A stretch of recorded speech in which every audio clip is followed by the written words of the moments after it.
bizim Əhl-i Beyt aleyhissalamların, yəni Peyğəmbər və ondan sonra gələn haqq canişinlər, İmam aleyhissalamlarımızdan hədislər var. İmam Sadiq aleyhissalamdan namazın, orucun, həccin, sədaqənin və Quran oxumağın savabı ölüyə çatır. Yəni ölənlərimizə çatır. Başqa hədisdə yenə İmam Sadiq aleyhissalam buyurur ki, ölülər sizin hədiyyələrinizə, yəni dua və savablara sevinirlər.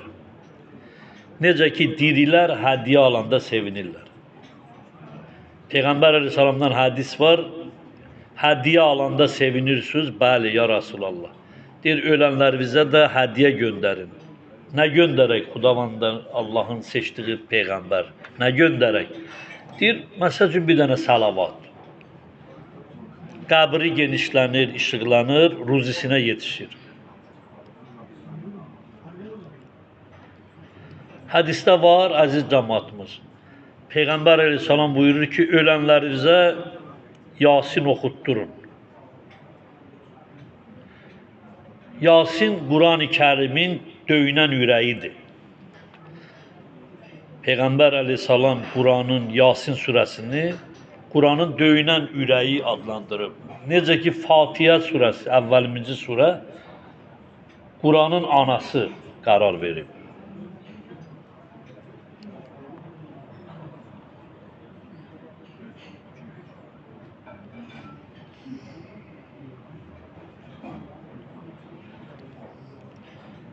Yəni ölənlərinizə Yasin oxuyun, sədaqə verin. Bu dualar edin və s. Çox hədislərdə gəlib ki, vəfat etmiş əzizləri üçün hər kəs bu cür iş etsə müstəhəb işdir, bəyənilən bir iş edibdir. Məsələn, Yasin surəsini oxumaq, Mulk surəsini oxumaq, Vaqiə surəsini oxumaq, Fatihə, İxlas və digər surələr savabı mərhumlara hədiyyə etmək tövsiyə olunubdur.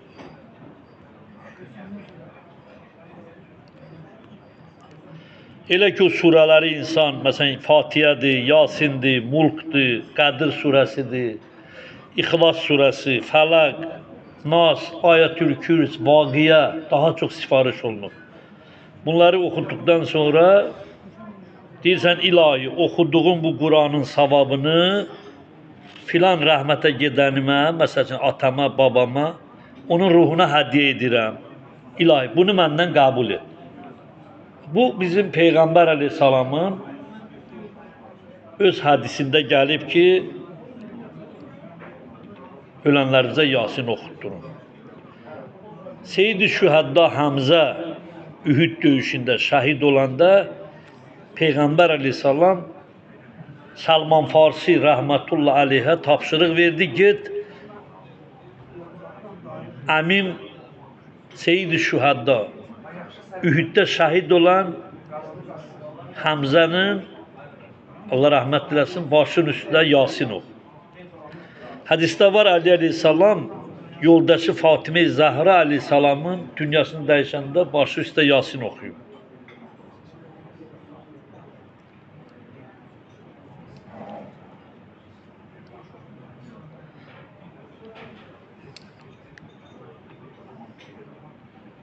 Yəni insan bu surələri və yaxud verilən bir sədaqəni, verilən bir ehsanı, yəni yaxşı işi, bunun böyük savab olduğunu dərk etməlidir və o savabı da öz rəhmətə gedənə, istədiyi kəsin ruhuna hədiyyə eləyə bilər.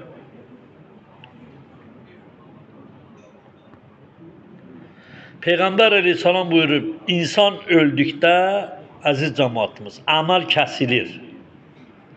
Hər bir insan dünyasını dəyişəndə əməl kəsilir.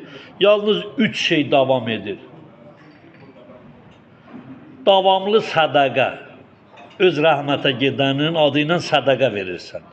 İki, faydalı elm. Əgər dünyada yaxşı elm, əsər yazmışdısa, o öləndən sonra ondan istifadə edirlər. Maariflənirlər. Və üçüncü, əməli salih övlad. O övladdan cəmaət zərər çəkmir. O elə tərbiyə verib. Xalq ondan xeyir görür ki, zərər çəkmir. Və bunlar rəhmətə gedənə öləndən sonra da savabı vardır. Bir daha təkrar edirəm. Peyğəmbər əleyhissalam buyurur, öldükdən sonra insanın əməlləri dünyada, yəni o dünyasını dəyişdiyi üçün kəsilir. Yalnız üç şey davam edir. Onun adı ilə verilən sədaqələr, onun yazdığı kitab ondan sonra istifadə olunur, maariflənir insanlar və əməli salih övlad tərbiyə edib o övladdan cəmaət xeyir görür. Məsələn, deyir, Allah sənin atavı rəhmət eləsin. Bax, bunlar çatır insanın axirətinə. İmam Sadiq əleyhissalam buyurur ki, sədaqənin savabı ölüyə çatır və Allah həm verənə, həm də ölüyə rəhm edir. Yəni, bir kasıbı sevindirirsən, rəhmətə gedənin, o savabı, o sədaqəni o üçün onun adından verdim, ilahi deyirsən. Bu yaxşı əməldir, həm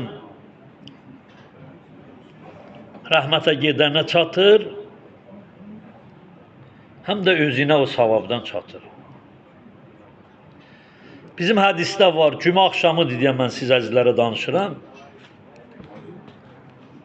Mərhum üçün edilə biləcək, rəhmətə gedənlərimiz üçün ən gözəl əməllər Əhl-i Beyt əleyhissalamların hədisində var ki, Quran oxumaq və savabını hədiyyə etmək.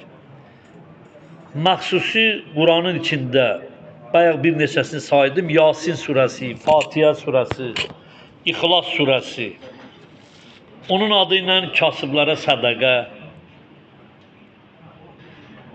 Məsəl üçün, kasıbdır, acdır, onu yedirdirsən, ehsan verirsən. Su paylamaqdır. Məscid və sair xeyriyyə işlər ki var, insan ona kömək eləyər. Yetimlərə yardımdır. Borcu varsa borcu ödəmək. Və rəhmətə gedən üçün istiğfar və dua etmək. Bu, dünyasını dəyişəndən sonra bu əməllər rəhmətə gedənə onun adı ilə eləyirsənsə böyük savabı və çatır. Rəhmətə gedən əzizlərimiz haqqında danışırdım ki, onlara hansı əməllər savabı çatır. Ərz etdim inşallah, borcu varsa onu ödəməyə çalışmaq lazımdır. Onun üçün çoxlu istiğfar və dua etmək lazımdır. Ehtiyacları ehsan, yəni yedirtmək, bacardığın qədər, sədaqə vermək, Quranın suralarından oxumaq. Məscid və sair xeyriyyə işlər var ki, ona kömək etmək, o tikintiyə çatır.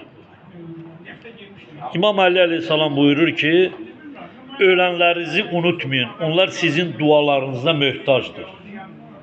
Ölənlərinizi deyir, unutmayın, onlar sizin dualarınıza möhtacdır.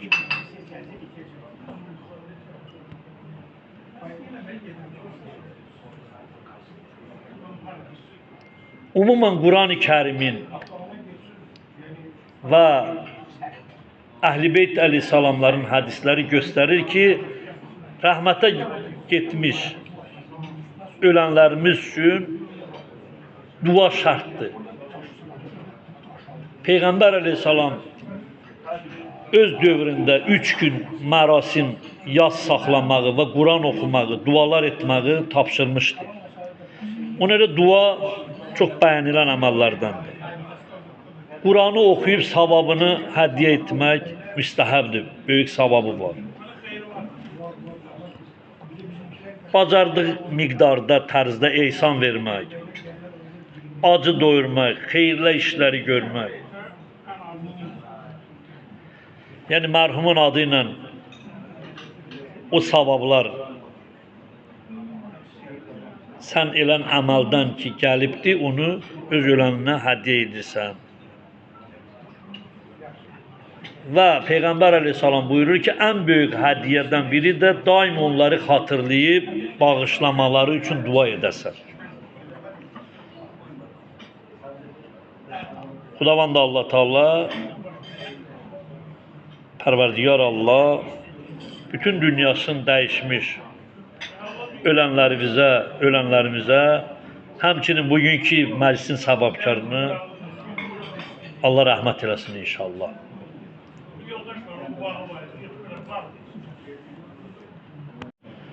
Və əzizlər, dəyərli məclis əhli, bir misal ərz edim. Görərsən bir insan 2 nəfər ya 3 nəfər bir mənzildə, bir otaqda, bir yerdədirlər. Onlardan biri yuxu tutur. Bu yuxu vaxtı məsəl üçün haradasa belə deyim, bir şəhərdəmi, bir yerdə onu çağıran adamın səsini eşidir və görür. Yuxuda o yeri görür, danışır. Oyanandan sonra bizə deyir ki, biz filan yerdəydim, filan kəslə danışdım. Biz onun yanında olmağına baxmayaraq onu eşitməmişik. Əslində yuxuda o həm gördü, həm danışdı, həm eşitdi. Biz ona yaxın da olsaq, aramızda nə bilim yarım metr məsafədə olsa, onun yuxuda gördüyü, eşitdiyini biz eşitmədik. Ancaq o gördü, eşitdi. Çünki o ayrı alamdadır cəmaət, biz də ayrı alamdayıq. Yəni bizim ölənlərimiz də dünyasını dəyişəndə o alamdadırlar ki, biz buradan onları eşidə bilmirik. Dediyim kimi, yuxuda sən bir şəhərdə bir yeri ziyarət edirsən, gəzib dolanırsan, orada danışırsan, həm söhbət olursan, qışqırırsan, sənin yanındakı əyləşən onu eşitmir, ancaq sən o halı yaşadın. Çünki o alam ayrı alamdır, sənin alamın ayrı alam. Yəni ona görə dünyamızı dəyişən insanların da biz eşitmirik, görmürük, çünki onların da öz alamları var, bizim öz alamımız var. Və bir də əzizlər, dəyərli məclis əhli, bizim Quran-ı Kərimdə Həşr surəsinin 10-cu ayəsində Allah buyurur: Ey Rəbbimiz, bizi və bizdən əvvəl iman gətirmiş qardaşlarımızı, əzizlərimizi bağışla. Bax, bu ayəni rəhbər tutaraq vəfat etmiş yaxının üçün dua etməyin Quranda təsdiqləyicisi ayəsi budur. Allah buyurur: Ey Rəbbimiz, bizi və bizdən əvvəl iman gətirmiş, dünyasını dəyişən əzizimizi bağışla. Deməli, burada dünyasını dəyişmiş, bizdən əvvəl bu ayə bizə göstərir ki, əzizlər, öz rəhmətə gedənlərimizi biz dua edib, belə deyim, sədaqə, ehsan və Quran oxuya bilərik. İkinci bir surə İbrahim surəsidir, əziz cəmaatımız. 14-cü surə 41-ci ayədə Allah buyurur: Ey Rəbbimiz, hesab günü məni və ata-anamı və bütün möminləri bağışla. Bu da vəfat etmiş insanlar üçün dua etməyin caiz və bəyənilən əməl olduğunu göstərir. Yəni dünyamızı dəyişəndən sonra bu ayələrə uyğun olaraq biz də öz rəhmətə gedən əzizlərimizə dua etməyə, bu ayənin bəyanına əsasən heç bir günahı yoxdur.